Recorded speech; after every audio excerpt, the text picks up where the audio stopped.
Bismillahirrahmanirrahim. Assalamualaikum warahmatullahi wabarakatuh. Salam sejahtera untuk kita semua.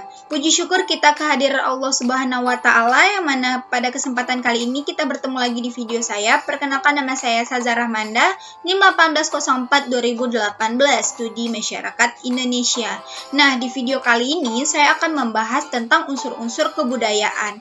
Nah, sebelum kita membahas unsur-unsur kebudayaan ini, terlebih dahulu kita harus mengenal dulu kebudayaan itu apa sih?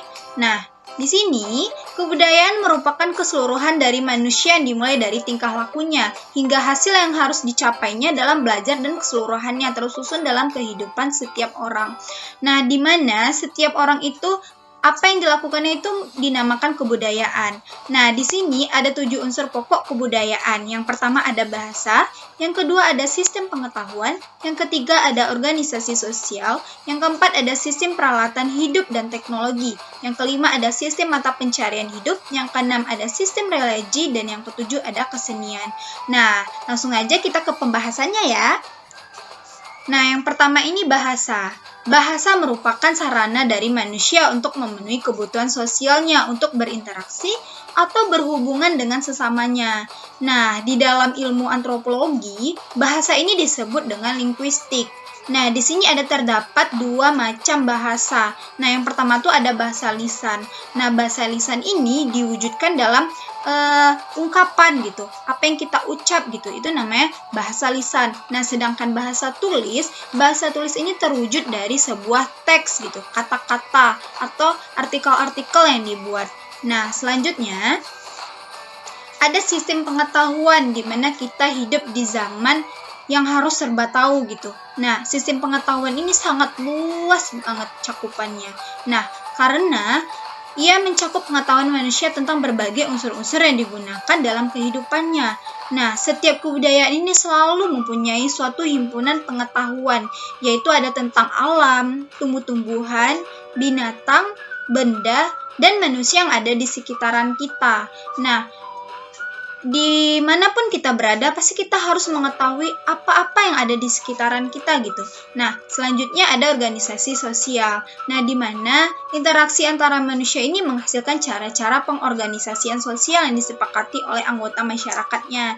Nah, sistem sosial ini meliputi sistem kekerabatan sampai organisasi sosial yang lebih luas, seperti asosiasi, perkumpulan, dan akhirnya sampai pada negara. Nah, organisasi ini sangat penting bagi kita yang ada hidup di masyarakat. Nah, selanjutnya ada sistem peralatan hidup dan teknologi.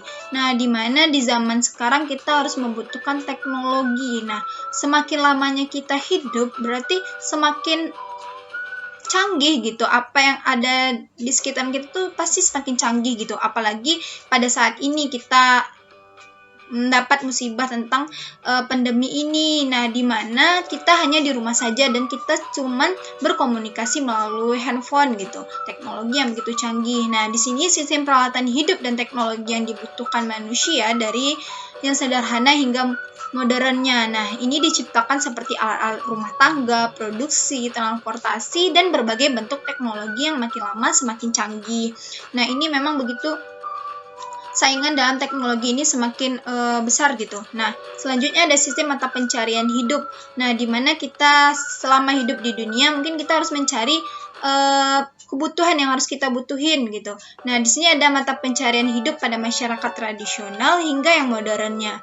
Nah, di mana sistem mata pencarian hidup pada masyarakat tradisional ini meliputi berburu dan meramu, berternak, bercocok tanam di ladang, menangkap ikan, bercocok tanam menempat dengan sistem irigasi. Nah, di mana sistem tradisional ini sudah ada sejak dahulunya. Nah, mungkin udah ada terdapat di modern juga, mungkin hanya beberapa yang masih lanjut hingga sekarang. Nah, gitu. Di sistem mata pencarian hidup pada masyarakat modern ini meliputi guru, pekerjaan kantor, petani, buruh, dosen, pengusaha, dan lain sebagainya. Di mana zaman udah semakin canggih, ilmu pengetahuan udah semakin luas, maka pekerjaan udah mulai muncul dari yang tradisional hingga yang modern saat ini gitu. Nah, selanjutnya ada sistem religi.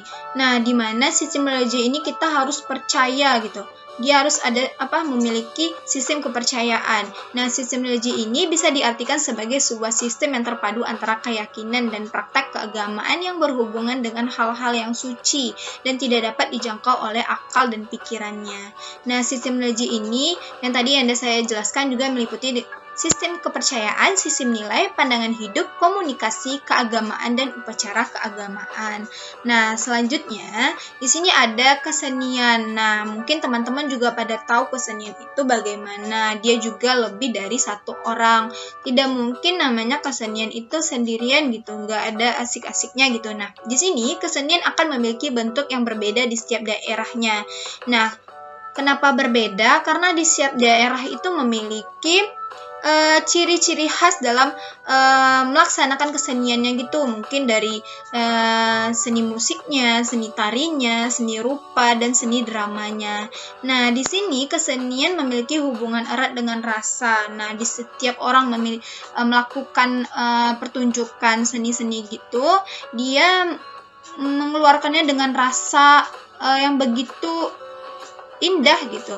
Begitu apa yang dirasakannya ketika bermain tuh emang apa yang dilakukan itu emang enak didengar gitu. Nah, rasa estetika atau sebuah perasaan yang mewakili keindahannya tersebut. Nah, mungkin itu yang dapat saya sampaikan tentang unsur-unsur kebudayaan. Saya akhiri, wabillahi taufik wal hidayah. Wassalamualaikum warahmatullahi wabarakatuh.